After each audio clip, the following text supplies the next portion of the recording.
Episodio 19. La batalla contra Zeruel. Siguiendo la metáfora, la realidad aquí se torna abrumadora y el ego colapsa. Pero en lugar de caer en las cadenas del superego, se disuelve en el id. La violencia se torna oral, canibalística.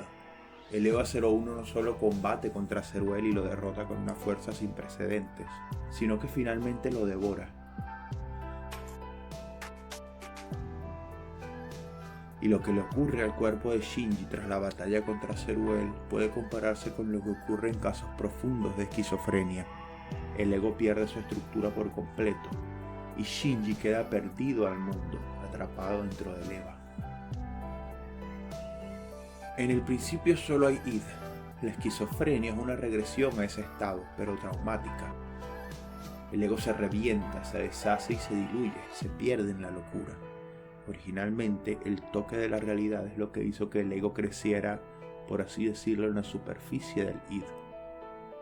Ahora, ¿qué es lo que trae a Shinji de vuelta del charco de LSL después de la pelea con Zeruel?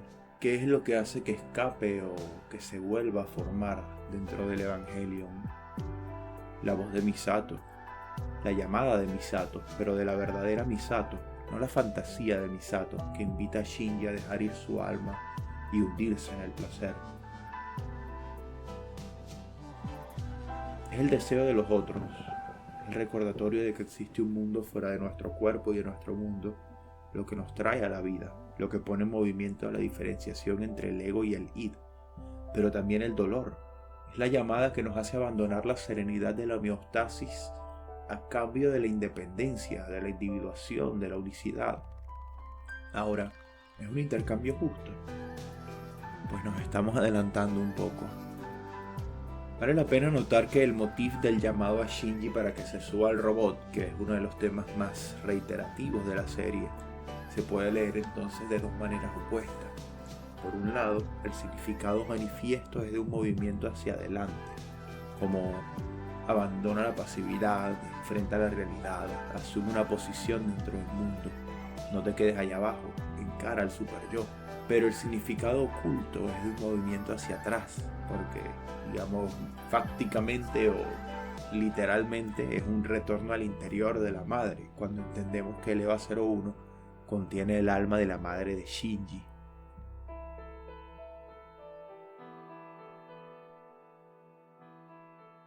Tanto la batalla contra Leliel como contra Zeruel se resuelven siempre con una activación del EVA 01 que es casi un ex machina, y que implica siempre más que solo un contacto con la madre, es un hundirse en la madre, una dilución del ego en el id o en el cuerpo de la madre. Y hay otro momento anterior en la serie donde un contacto entre Shinji y su madre coincide con una crisis esquizofrénica. En el episodio 14, una prueba es llevada a cabo para saber si Shinji y Rei pueden pilotar el EVA del otro. La prueba de Rei en el EVA 01 va bien, pero la unidad 00 enloquece cuando Shinji intenta pilotarla. Los pensamientos de EVA tratan de irrumpir en la mente de Shinji. Y aquí las escenas son las que hablan por su cuenta. Primero aparece una serie de imágenes estables y de repente una imagen sutil, ingrávida y bella de Rei flotando.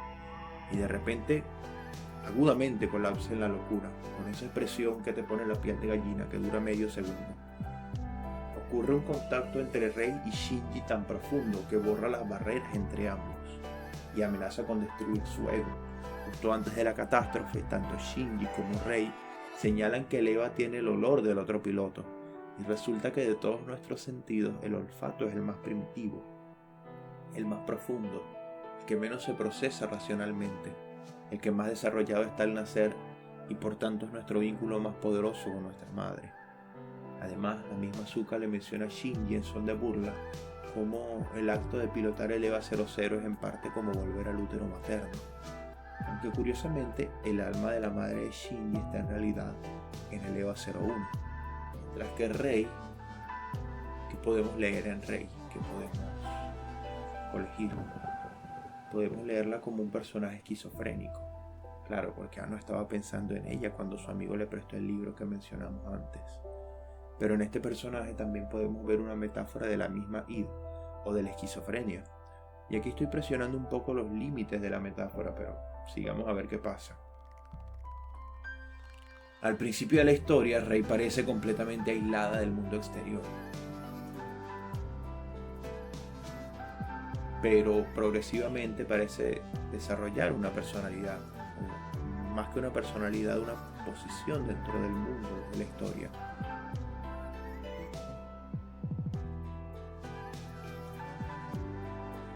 Deseos propios, ideas, conflictos con los demás personajes. En resumen, una historia propia.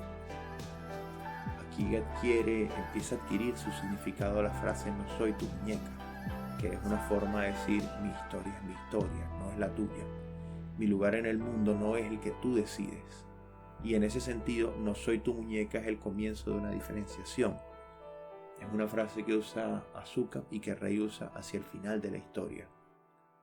Pero antes de llegar allí, debemos preguntarnos, ¿Rey acaso tiene una historia de fondo? La historia que suponemos de Rey está allí, porque el contenido de Rey, que es aquello que define al personaje y que la conocemos como Rey, se desvanece traumáticamente en el capítulo 23. Primero muere y luego descubrimos que es un clon, un elemento más dentro de una serie infinita e idéntica, que ni siquiera es la primera de su serie. Rey de alguna forma muere y no muere, la que se muere es una Rey, o sea, es como si el personaje que suponíamos que Rey era, que es el personaje que hubiéramos asumido en Rey, un personaje como los demás pilotos, es de repente arrojado al caos. Los recuerdos de Rey, todo lo que la vimos vivir hasta ese momento, se desvanece en un instante. La imagen sigue allí, pero ahora entendemos que lo que vemos es solo un punto dentro de una serie inabarcable. Y Rey parece presentirlo desde mucho antes. Dentro de mí hay vida, un corazón, el recipiente del corazón, la cápsula, el recinto del alma. ¿Quién es? Soy yo. ¿Quién soy yo? ¿Quién soy yo? ¿Qué soy? ¿Qué soy yo? ¿Qué soy yo?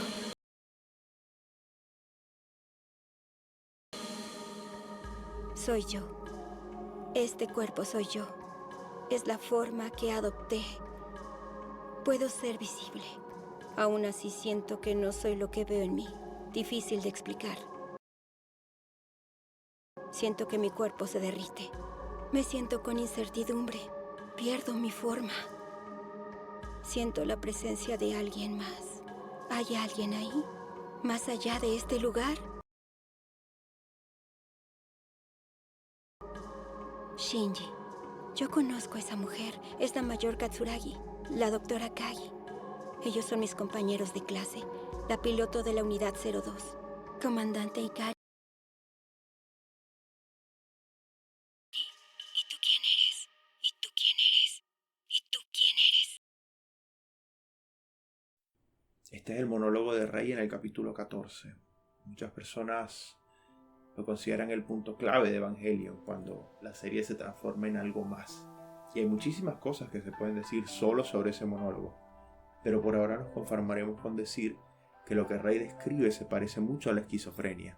La forma, el contorno que define al ego comienza a derretirse, y por eso decimos que la característica del id es la ausencia de diferenciación, como si en vez de ser un conjunto de estructuras sólidas o más o menos estables, se tratase de un solo líquido y de las corrientes que lo recorren. Sus contenidos no tienen un principio ni un final. El contorno de Rey en la historia, lo que la define como personaje, también se derrite de una forma traumática para el espectador, o al menos para mí lo fue, cuando ella muere pero no muere, cuando se nos revela que es un clon. Y más adelante Rey se fusionará con Lily, madre de todos los seres humanos, y se elevará al estatus de divinidad, que es más que una persona, pero igual no es una persona. La divinidad está en todas partes y pertenece a la naturaleza misma de la realidad, no tiene principio ni final.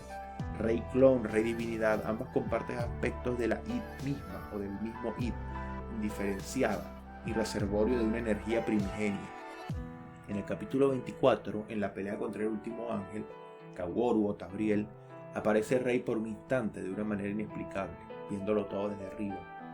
No quiero comentar nada sobre esta escena, solo quiero señalar que es hermosísima. Hay 3 personajes, Shinji, Rei, Kaworu, y de los 3 quizás solamente Kaworu, quien ha mantenido en secreto su identidad hasta ahora, habla con toda honestidad y le pide a Shinji la muerte, mientras que Rei los observa desde arriba.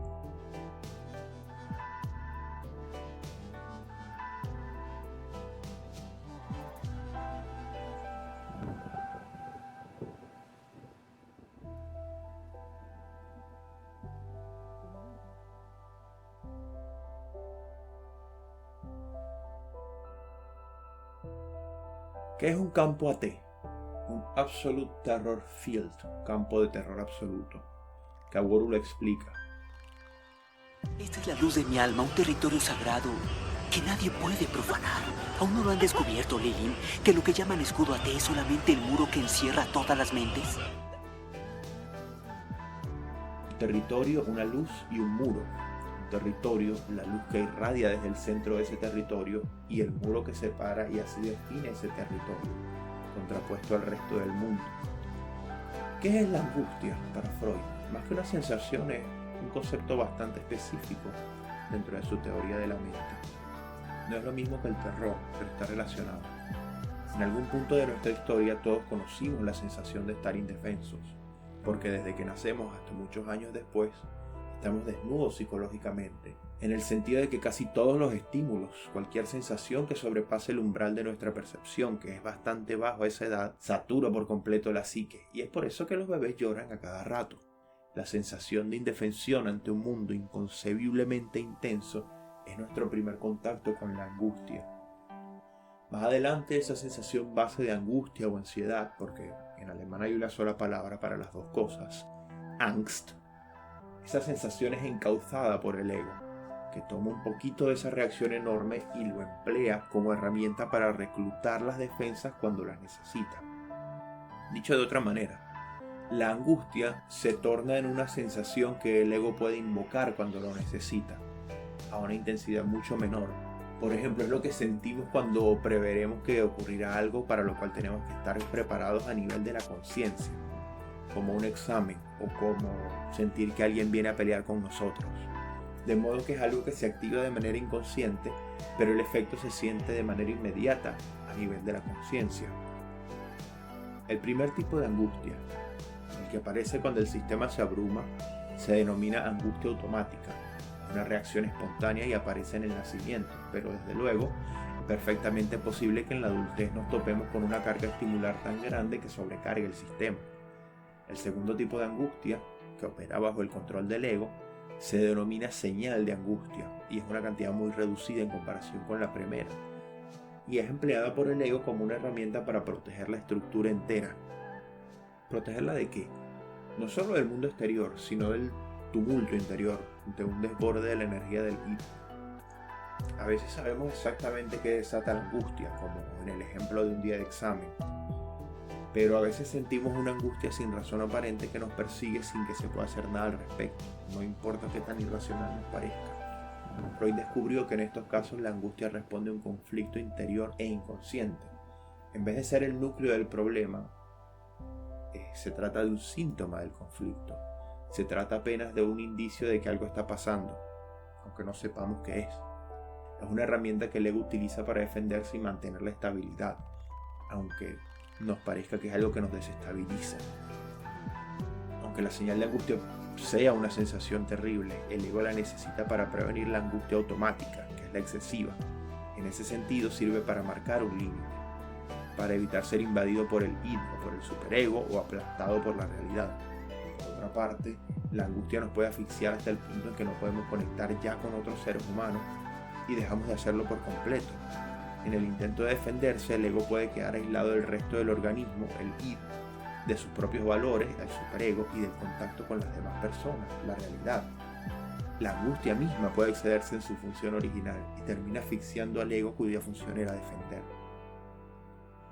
De modo que el ATF sería como la angustia que el ego emplea a manera de sostener los límites que lo definen. Una señal de angustia en el momento clave es lo que nos mantiene alejados unos de otros, temerosos del dolor que viene con acercarnos demasiado a alguien que quizá nos abandone o nos hiera. El dilema del erizo, que ya lo explica Evangelion mejor de lo que yo podría hacerlo. Podríamos decir que Kaworu sí atravesó el ATF de Shinji, no de su Eva, simplemente porque fue la primera persona que conectó con él.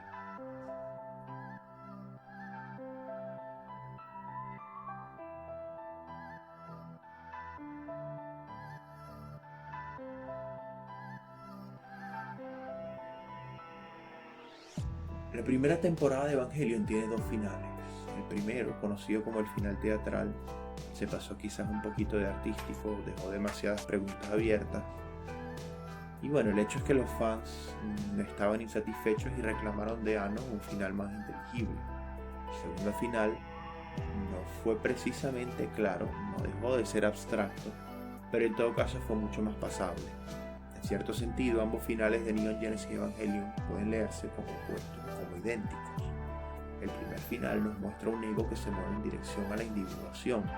Todo el mensaje del capítulo se puede leer como: vive con tu ansiedad, vive con todos tus defectos, pero sé una sola persona, sé un individuo, atrévete a vivir. El segundo final comienza con una disolución total de los límites entre todos los humanos, hasta que solo queda LSL, como si fuera una esquizofrenia global. Sin embargo, cuando Shinji se reúne con Rei / Lilith, escoge la separación y de esa manera se individúa. Y se dice que rechaza el proyecto de instrumentalización humana. Es por eso que ambos finales pueden leerse como iguales, porque ambos conducen a la individuación de Shinji, pero por otra parte, el primero implica el éxito del proyecto de instrumentalización humana y el segundo implica su fracaso.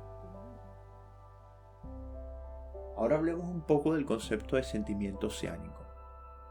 Ese concepto se lo debemos a Romain Rolland, amigo de Freud, que no era psicoanalista sino escritor. Y más que un concepto es como una visión intelectual. Cito textualmente: como de algo sin límites, sin barreras, por así decir, oceánico. Un sentimiento de la atadura indisoluble, de la copertenencia con el todo del mundo exterior. Rolland señala que ese sentimiento se encuentra en la raíz de todas las religiones y opina que basta con experimentar esa sensación para ser religioso. No sería necesario adherir, digamos, a ninguna doctrina. Y Freud, de una manera más bien aburrida o anticlimática, relaciona el sentimiento oceánico con nuestras primeras sensaciones dentro del útero materno y junto a ella, antes de que la conciencia del bebé adquiera una idea clara de la separación entre su cuerpo y el mundo exterior. Ahora bien, el sentimiento oceánico por sí mismo no implica una disolución del ego, sino que puede ser experimentado incluso en soledad, en un momento de estabilidad, saludablemente. O sea, con eso quiero decir, sin dejar de ser un individuo separado. Pero entonces es un sentimiento pasajero, porque tarde o temprano el ego será presionado por uno de los de siempre, de los que ya hemos hablado. Entonces el proyecto de instrumentalidad humana sería como un intento de escapar de la condición humana a través de la disolución de todos los ATF humanos. En el segundo final, el proyecto de instrumentalidad humana diluye a todos los humanos en LSL sin fin, y los integrantes de CL consideran entonces que la humanidad está completa. Y nos queda claro entonces que siempre tuvieron un plan secreto y macabro para provocar el tercer impacto, no para evitarlo. Si queremos verlo como una metáfora, podríamos decir que nuestro id, el alma, que es Seele en alemán, tiene un plan secreto para disolver el ego y retornar a un estado de comunión oceánica absoluto. A ver, el hecho es que sí existe una tendencia inconsciente en nuestra psique, no un plan, que el id no planea cosas, pero esa tendencia está allí, intenta abolir el ego y el superego y reunirse con una supuesta otredad mayor. Y creo que el ejemplo más claro, más absoluto que se me ocurre del triunfo de esa tendencia en la vida real es cuando un culto de cualquier tipo alcanza una masa crítica suficiente para vaciar la voluntad de todos sus seguidores. Un intento de escapar de la condición humana vía la disolución de la voluntad. Ese es el aspecto aterrador del sentimiento oceánico.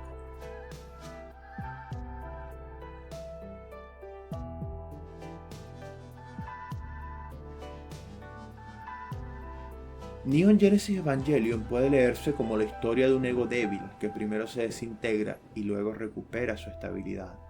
Atrapado entre el id, el superego y la realidad, el ego decide seguir luchando.